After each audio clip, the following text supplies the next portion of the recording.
Drivers want changes to the All-Star break. Toyota weighs in on the Kyle Busch situation, and NASCAR makes its final decision on the Denny Hamlin tire deal. All that and more coming up next.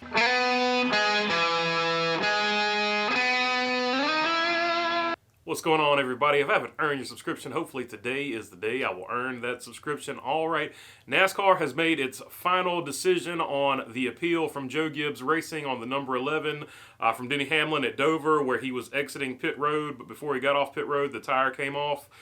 So they have decided that, according to the rule book, it counts, and that appeal is going to be denied. The penalty is upheld, so Denny Hamlin will lose his crew chief and two crew members for the next four races, basically.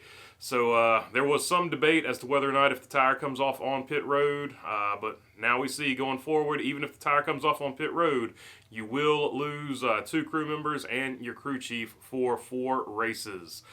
And the Toyota Racing Development President, David Wilson, has weighed in on the Kyle Busch situation, and he said it will be a monstrous disappointment if Kyle Busch walks away from Toyota, if Joe Gibbs can't get that deal done. He went on to say that this guy has accounted for 36% of Toyota's wins in the NASCAR Cup Series, and the hang-up seems to be that Joe Gibbs can't find a sponsor to pay Kyle Busch what Kyle Busch wants, which is a similar situation to what Penske, I think, went through with Brad Keselowski. I think Brad Keselowski didn't want to go down on his asking price to be a driver.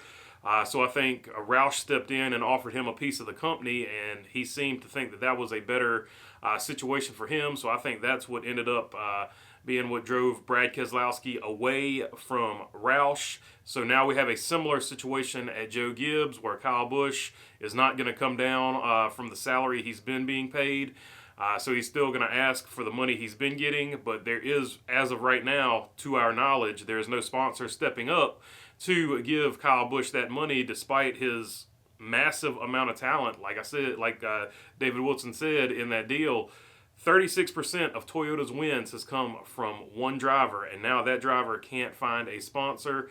Some people think it's because of his antics and stuff like that, but I don't know. I mean, I feel like there is some company that has an aggressive marketing campaign that could spin that toward their favor. So, to me, if you're Joe Gibbs Racing, this looks really bad if you can't find a sponsor for a driver that wins 36% of the time. And yes, you can put a little bit of that on Kyle Busch, but there have been other big ego athletes, or whatever you want to call them, that have got sponsors. So I don't know. Somebody needs to do something and get on it, but Toyota definitely putting a little pressure on Joe Gibbs Racing to get that deal signed so that Kyle Busch will come back. So this will lead to further fuel to the silly season fires. Silly season is just all over the place right now. So yeah, we might have to look at that later. But Toyota definitely wants to keep Kyle Busch, and they're looking like they're putting pressure on Joe Gibbs to find a sponsor to keep him at Toyota. So we will keep that updated as it progresses. And finally, some Cup Series drivers are calling for changes to the All-Star race. This story from John Newby at the Heavy.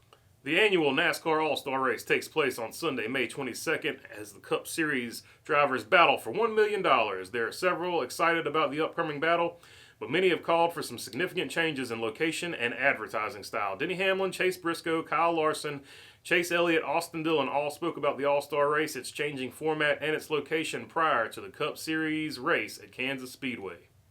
They all explained that they would prefer to see the All-Star race move to different tracks each year. Briscoe said that it would be cool to give different tracks an opportunity, while Dillon noted that Texas Motor Speedway hasn't presented the best racing in recent years. We should rotate, Elliott told Bob Pockrass and other media members at Kansas. I think that's what the race was initially designed to do, to move around and give fans in different regions a special event like the All-Star race, which I think is really cool. It's, what other All-Star games do in other forms of sports. And to get away from Texas would be a major win for me. The lesser amount of times we visit Texas, the better. And I would love that. So that would be great.